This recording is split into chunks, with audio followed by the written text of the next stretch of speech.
Doctor ஜெய வெங்கடேஷ். இந்த knee replacement surgery, மூட்டு மாற்று அறுவை சிகிச்சை பற்றி நிறைய விஷயங்கள் வந்து பேசிகிட்ருக்கோம் அடுத்தடுத்து, இந்த மித்ஸ் அண்ட் ஃபேக்ட்ஸ் அப்படின்னு சொல்லிட்டு.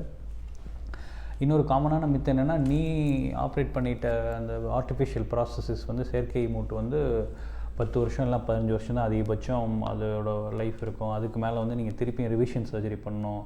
அதனால் வந்து நீங்கள் ஆப்ரேஷன் பண்ணிக்கிட்டிங்கன்னா 10 வருஷத்துக்கு அப்புறம் இன்னொரு தடவை ஆப்ரேஷன் பண்ணணும், திருப்பியும் செலவு, திருப்பியும் கஷ்டம் அப்படின்ற மாதிரி ஒரு தாட் இருக்குது.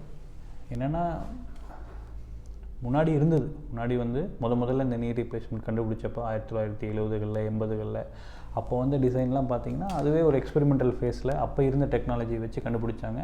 ஸோ அப்போ வந்து கொஞ்சம் ரிவிஷன் சர்ஜரிஸ்லாம் நிறையா தேவைப்பட்டுச்சு. இப்போ 2022 பார்த்தா நிறைய அட்வான்ஸ்மெண்ட்ஸு அந்த செயற்கை மூட்டோட மெட்டீரியல்ஸில், அது தயாரிக்கிற விதத்தில், அதை உள்ள ஆப்ரேஷன் பண்ணுற விதத்தில் நிறைய அட்வான்சஸ் நடந்துருச்சு. அதனால் வந்து அந்த ஹிஸ்டாரிக்கலாக இருந்த அந்த டேட்டாலாம் இப்போ வேலிட் கிடையாது. என்னென்னா, செயற்கை மூட்டு உள்ளே வைக்கிற மூட்டுக்கும் வேர் அண்ட் டேர் இருக்குது தான், இல்லைன்னு கிடையாது. பட் இப்போ இருக்க கரண்ட் கண்டிஷன்ஸில் இம்ப்ளான்ட்ஸ் அவுட்லிவ் த பேஷண்ட்ஸ். அப்படின்னா என்ன, வைக்கிற மூட்டு வந்து பேஷண்ட்ஸ் உயிரோடு இருக்க வரைக்கும் இருக்கும் அப்படின்றது தான் கணக்கு.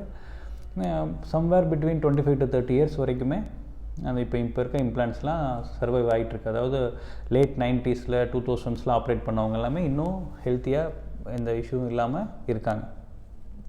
அதாவது ஒரு இது சொல்லுவாங்க, there is no such thing called free lunch அப்படின்ட்டு. அதாவது உங்களுக்கு அந்த மாதிரி இம்ப்ளான்ட் வந்து ரொம்ப லாங்லிவிட்டி இருக்கணும் அப்படின்னா நீங்கள் வந்து அதுக்கு கொஞ்சம் மெனக்கெடணும். அதாவது உங்கள் வெயிட் குறைக்கணும். மெயினாக ஒபிசிட்டியில் இருக்கீங்க, அதுதான் ப்ராப்ளம்னா உங்கள் வெயிட் ரிடக்ஷன்லாம் பண்ணிவிட்டு அந்த நீ ரிலேட்டடாக சொல்கிற எக்ஸசைஸ்லாம் ரெகுலராக பண்ணிகிட்டு இருந்தீங்கன்னா இந்த இம்ப்ளான்ட் வேர் அண்ட் டேரை ட்ரமாட்டிக்காக வந்து குறைச்சிடலாம்.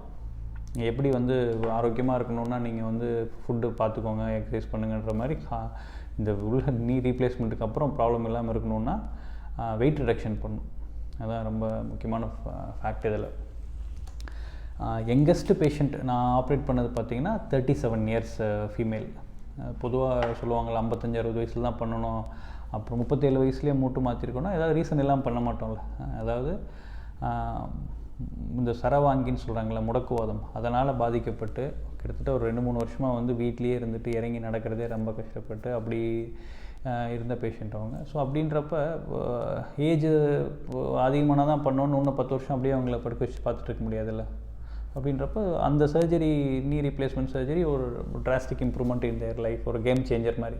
அதுக்கப்புறம் she is able to walk independently, become better. அதனால் ரொமட்டாய்டு ஆர்த்ரைட்டிஸ் அந்த மாதிரி கண்டிஷன்ஸில் சீக்கிரமாகவே ஆப்ரேட் பண்ணுற தேவைப்படுது. அப்படி இருந்தால் இது ஒரு காரணமாக வச்சுக்கிட்டு நான் 10 வருஷம் தான் வரும், 15 வருஷம் தான் வரும்னு நினச்சிட்டு பண்ணாமல் சர்ஜரி பண்ணிக்காமல் தள்ளி போட ஒன்றும் அவசியம் கிடையாது. அப்படி ஒரு தேவை இருக்குது, டாக்டர்ஸ் அட்வைஸ் பண்ணுறாங்கன்னா நீங்கள் வந்து you can go for surgery. Thank you.